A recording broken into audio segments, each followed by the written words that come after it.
The air hung heavy with the scent of diesel and spices. Maya stepped out of the US Embassy, the midday sun of Islamabad beating down on her. Only a few years into her career with the CIA, she had been thrust into a world of shadows and whispers, tasked with finding a ghost. Osama bin Laden.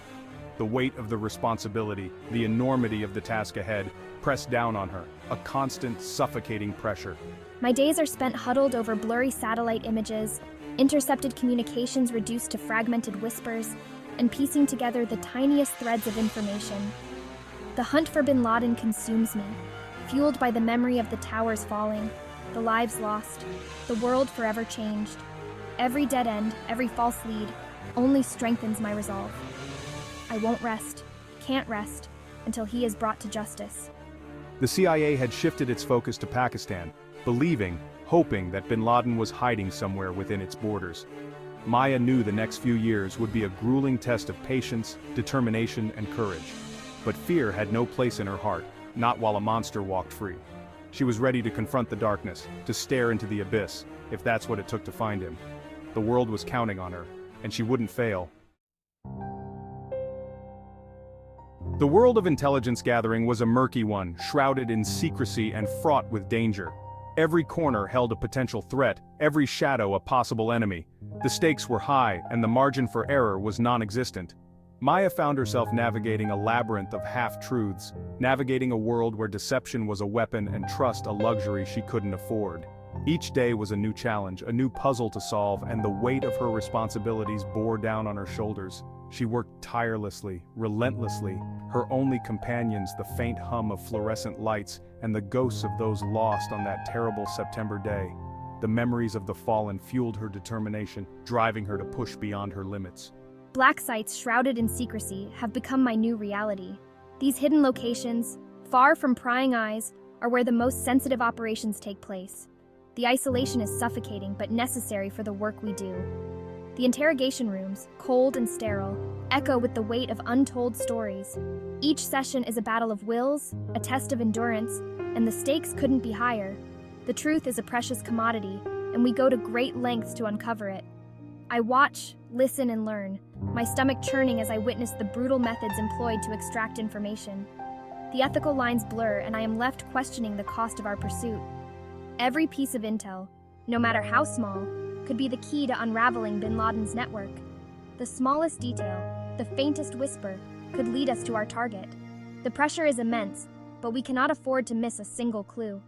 The faces of the detainees, etched with fear and defiance, haunted her dreams. Their stories, their pain, became a part of her, a constant reminder of the human cost of this war.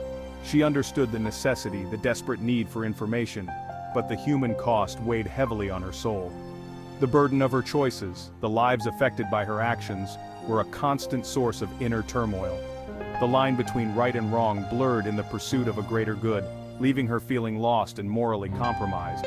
Each decision was a step into the unknown, a gamble with far-reaching consequences. But amidst the darkness, a glimmer of hope emerged. The possibility of a breakthrough, a chance to make a difference, kept her going. It was this hope that sustained her through the darkest times. Whispers of a trusted courier, a man known only as Abu Ahmed al-Kuwaiti, have reached our ears. This elusive figure, shrouded in mystery, could be the key to unlocking the secrets we've been chasing for so long. He is believed to be the link, the crucial connection to bin Laden himself. The hunt has intensified, and every resource is being mobilized to track him down. The stakes have never been higher. The hunt has taken a new turn, and I cling to this thread, praying it won't lead to another dead end. The path is fraught with danger, but the potential reward is worth the risk. We are closer than ever, and the hope of success drives us forward. The name Abu Ahmed al-Kuwaiti echoed through the intelligence community, a whisper of hope in the darkness. He was more than just a name. He was a beacon in the labyrinth of uncertainty. He was a ghost, a phantom, a figure who seemed to slip through the fingers of those who sought him. His true identity, shrouded in mystery, cloaked in layers of deception and secrecy, but his importance was undeniable. To the intelligence community, he was a key that could unlock a door long sealed.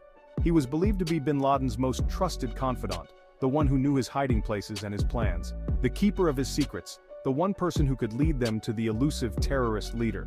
The one thread that, if pulled correctly, could unravel the entire network.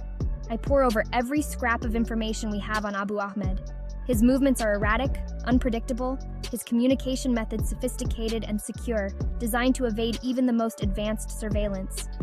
Tracking him is like chasing a shadow, a fleeting glimpse that vanishes as soon as it appears. His presence always just out of reach, a constant reminder of the elusive nature of our quarry. But I refuse to give up. The stakes are too high, the mission too critical.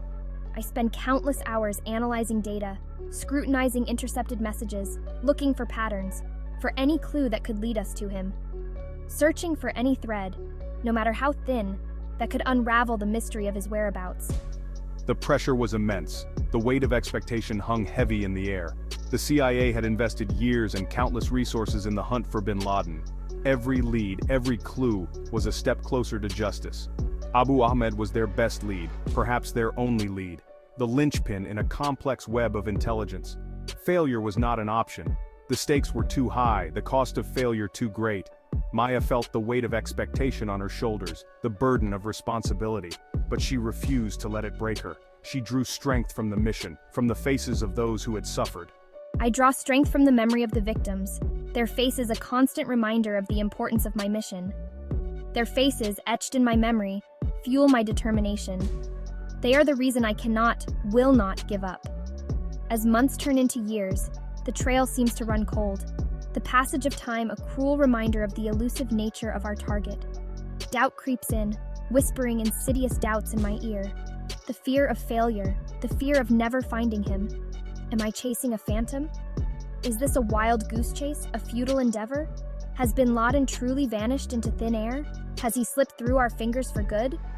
But I cling to the belief that every shadow eventually has to step into the light, that no one can remain hidden forever. I will find Abu Ahmed. I will find the thread that leads to him. I will find bin Laden. I will follow the trail, no matter how cold. And I will see justice served. For the victims, for their families, for the world.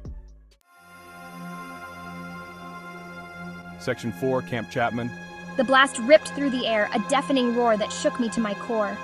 It was December 30th, 2009, and a suicide bomber had just detonated himself at Forward Operating Base Chapman, a CIA base in Coast Afghanistan. The news hit Maya like a physical blow. Casualties were reported, the extent of the damage unknown.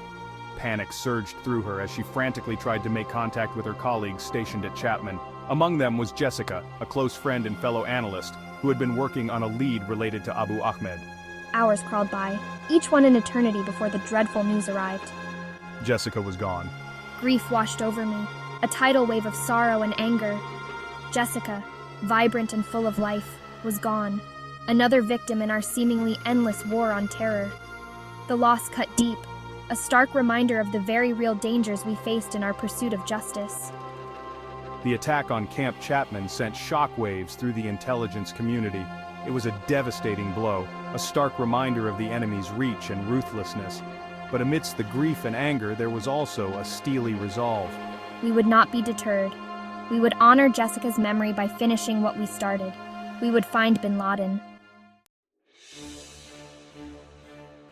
Section 5. A face in the crowd.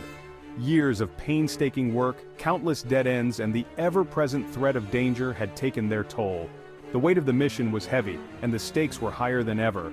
But Maya's resolve never wavered. She was a beacon of determination amidst the chaos. She had poured her heart and soul into the hunt for bin Laden, driven by an unwavering sense of duty and the memory of those lost. Each name on the memorial wall was a reminder of why she couldn't give up. The faces of the fallen haunted her dreams, fueling her relentless pursuit. Then, in 2010, a breakthrough came from the most unexpected of places. It was a moment of revelation that changed everything. The CIA's facial recognition software flagged a man in a market in Peshawar, Pakistan. The software had been combing through countless faces and finally it found a match. The resemblance to the limited descriptions they had of Abu Ahmed was uncanny. It was a glimmer of hope in a sea of uncertainty. Could this be him? The question hung in the air, heavy with possibility. Hope, cautious but real, flickered in Maya's chest. She knew this could be the lead they had been waiting for. She spent days scrutinizing the grainy footage, analyzing every pixel, every movement. Each frame was a potential clue. The man in the video moved with a quiet confidence, his face partially obscured, but there was something about his eyes, his demeanor, that set Maya's instincts on high alert. She had seen enough to know when someone was hiding something. He was different, important. There was a gravity to his presence that couldn't be ignored. He was different, important. The team could feel it too. This was no ordinary suspect. The CIA launched a covert surveillance operation, tracking the man's every move. They couldn't afford to let him slip away. They watched as he made calls from burner phones, each call a potential link to a larger network. Met with known al-Qaeda operatives exchanging information and plans in the shadows, and disappeared into a heavily fortified compound in Abbottabad, Pakistan.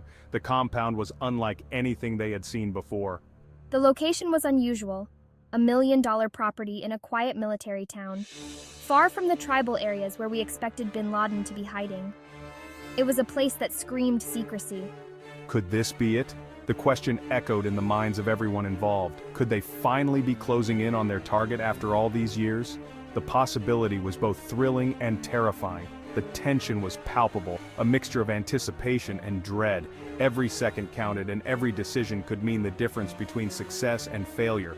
After years of searching, they were on the verge of something monumental, but at what cost? The weight of their mission was immense, and the world was watching.